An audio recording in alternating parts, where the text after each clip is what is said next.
Hello, my name is John Wayne Mercure, the Society of Living Poets. A lot of you out there, I think you have trouble with your in-laws. I never did. I was really lucky to have a great father-in-law, a great mother-in-law, and probably you do too. I mean, they let you marry their daughter, right? Don't you think you owe them? I missed this, the last verse in Ruth. I bet I read it 10 times and missed it. It said, don't you ever show up at your mother-in-law's house without a gift.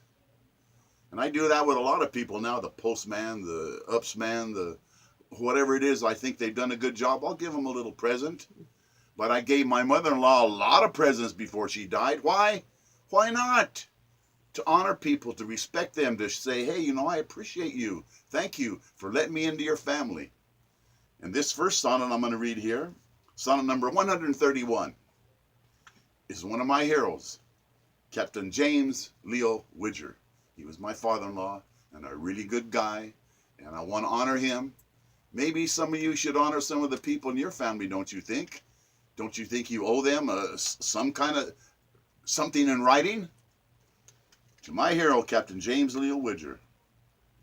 Dark blue, shimmering Colorado, alpine, big meadows, trout lake. National parks, beautiful, gloriously pristine, forested, Heaven's Gate. Fishing trips in a boat, gliding silently over waters, dark blue. Wishing you were here, Captain James Leo Widger. So wonderful memories of you, Captain Widger. Super father, splendid friend, man among men. Simply the best father-in-law that ever could have been. Valiant soldier, gallant officer, proud American patriot. Gallant man, trusted colleague, ally of all honor, inviolate. Captain in charge of 200 men in an artillery unit against Erwin Rommel in North Africa. He was certain of America's dark peril. We were being threatened. The Nazis, the Japanese, dangers no one could ever foretell. He volunteered, and his men trusted him with their precious lives. It's a little different when you're in charge of people's lives. I mean, there's 200 lives and you're in charge and you're responsible? Yeah. See valor and humility, resolute and heroes, determined to survive. Champion caliber leader in combat was Captain James Leo Widger. Modesty and gallantry would always be his most endearing feature. Overrun twice by evil Nazi foes, strategic retreat under fire. Reinforced in the nick of time when battle was the most dire. His hearing was permanently damaged from the roar of big artillery guns.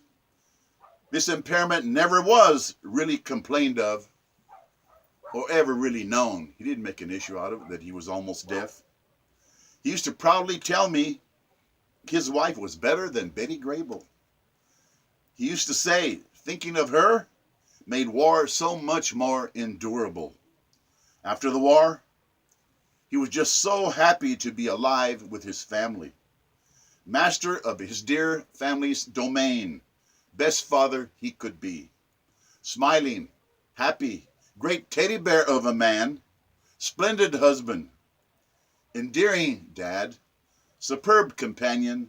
A marvelous grandfather. Captain James Leo Widger has been in heaven for many long years. I want to honor him.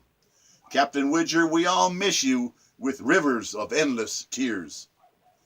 He could not want anyone to grieve. He wouldn't want anybody to grieve.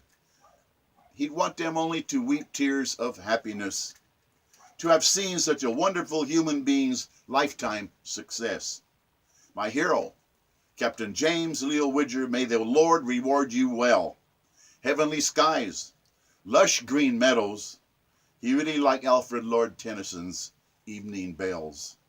Saintly Captain James Leo Widger. Sir, in everything you did beautifully excel. John Wayne Mercure, the Sonneteer. Copyright September the 23rd, 2005. Gee, I wrote that 12 years ago. I know there's some of you out there, you have people in your family you should honor. I'm trying to honor mine. I'm trying to honor friends I've known, teachers I've known, great people I've known. Why? Because I think I owe them, for them having touched my life in significant ways, for having helped me, being nice to me. I never forget a kindness. The sonnet, number 132, my wonderful mother-in-law, Lady Lucilla Rose. Lady loyal, lady great, spouse of Captain James Leo Widger. Royal bearing had she, ravishing good looks, better than Betty Grable, light of her mother's eyes, darling favorite of the family, bright lady, erudite wisdom, honorable wife of an officer, best mother herself, it could not ever else possibly be. Mother bear for her children, defender, advocate, queen bee. Time has tarnished not her stunning beauty, eyes shining brightly. Sublime memories, graceful lady, accepting me and her family as her son-in-law, encircling family light. The officer of high honor, her husband, captain of 200 men, World War II valor. Her beauty held tightly within his heart. Home, safe with her. Showing photographs of Lucilla Rose to his men with great pride, knowing too late most of his men had no one waiting stateside. So the photos were stored away, lonely desires kept stoically inside. No man had ever better reason to survive, home blessed by her paradise. Many valiant men perished alone, no comforting solace from home. Any soldier can tell you the value of having a special someone back home. Spectacular beauty was she, sitting on a car, in glamorous photo enshrined, better than Betty Grable. Remarkable phenomenon, she still is that lady for all of time. Faithful wife, wonderful, affectionate, trustworthy grandmother. Lives of my two precious daughters entrusted to few others. Splendid cook, baker of the world's best apple and cherry pies. Stupid, foolish men respect not their ladies' mothers' eyes. Fishing trips, campfire cookouts, trolling on high alpine lakes, wishing Thanksgiving and Christmas dinners for you all would be as great. Boy, was she able to put on a feast, and so did Leo. Great people to be invited to it. Vain and rude men, the rude men quarrel with their wives' mothers as ingrates. They treat their mother-in-laws badly. Why is that? That's your wife's mother. Don't you think maybe she wants the best for her daughter? Don't you think you have to be worthy for your mother-in-law to respect you, what you've done for her daughter? The plain fact is you insult your soulmate's blood parent great. That's your wife's mother. Men, honor your beautiful wife's mother like she was your own mother. The sin of intentional disrespect sullies honoring your own home. Honor thy father and thy mother by blood and by holy marital law. Altar covenant. Commandment number 5. Honor thy father and thy mother, a good and a just law. Never a better mother-in-law than Lady Red Rose Lucilla Rose. John Wayne Mercure, the Sonneteer.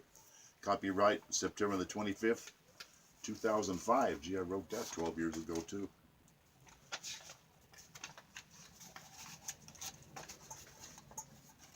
The Society of Living Poets. Write anything you want, but write something. Don't make excuses. Instead of watching TV, write about somebody you care about. Send it to them. Do them a favor. Nowadays, you know, kids can't even write. They have to have a keyboard. This sonnet, number 311. This is about my father-in-law, Captain James Leo Widger, because my oldest daughter, he always called her his dolly, his little pretty dolly, his pretty, pretty dolly. Her dolly, his dolly. Sweet child, innocent child, my oldest daughter, beautiful beyond descriptive belief. Meet my own lovely daughter, in whom my wonders did increase. Wonderful daughter, the proverbial bundle of glorious joy. Full of delightful energy was she, the world was her toy. Her grandfather, Captain James Leo Woodyer, doted on his darling, gorgeous granddaughter, whispering soft lullabies lovingly into her tiny, perfect ear. He called her his precious Dolly, his eyes twinkling with pride. She grew to adore her grandfather Leo. Blossoming was she at his side. In the Holy Scriptures, it says, if you are extremely worthy, then you will be blessed to be allowed to live to see your own grandchildren thriving and flowering before your eyes. Stories yet untold, unfolding adventures, azure, blue skies, family celebrations, alpine picnics, fishing expeditions. We seldom understand and fathom what rich treasures family love envisions. Boundless affection, tight-knit connections, precious traditions, priceless happiness shared together, such blissful jubilation. I never had the high honor of knowing my own grandparents. My grandparents were long gone, long deceased, to heaven sent. I wish I could have known my grandparents. I never had the chance. To see the enormous joy that grandchildren lavish all around, you realize how privileged, loving families truly sound. The sounds of happy laughter, contented health. Life is so good. Paradise found on earth. This grandfather Leo well understood. People imperil their own harmony when they follow their talents. We truly need to appreciate our loved ones from paradise sent. Perfect angels right in front of our blind, unseeing eyes. Perfectly innocent, malleable spiritual souls from paradise.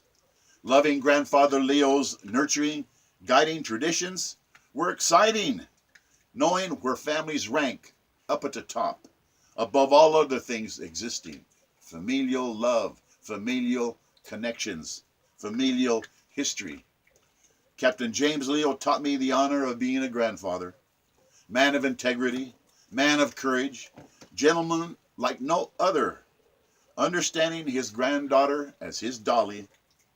It's an angelic treasury and a wonderful memory. John Wayne Mercure, the Sonneteer, copyright August the 14th, 2007, wrote that 10 years ago. Listen, the Society of Living Poets, I started it because of Robin Williams, Society of Dead Poets. Well, what about us living poets? What about you? Sit down and write something. Please? I'm asking you nicely. You owe it to people that you love. John Wayne Mercure, the Sonneteer, the Sensei. God bless us, everyone.